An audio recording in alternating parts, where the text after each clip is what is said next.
As with all Suspenz racks, the ideal spacing is 40% of boat length. At least that's what the engineers say.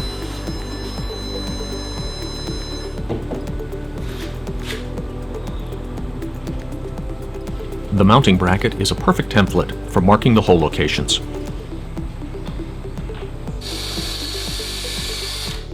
The mounting holes are wider than a single stud, so you will most probably need to mount the second screw into drywall.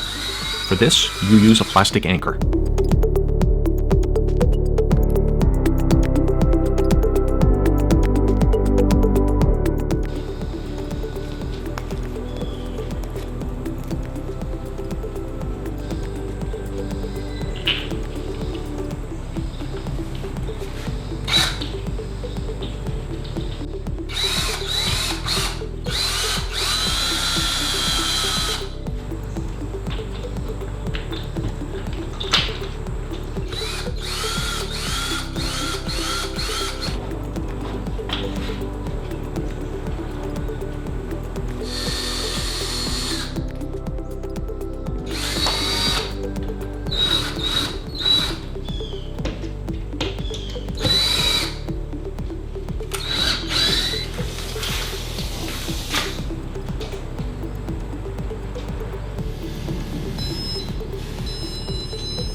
Here are examples of how various boats are stored on the folding rack.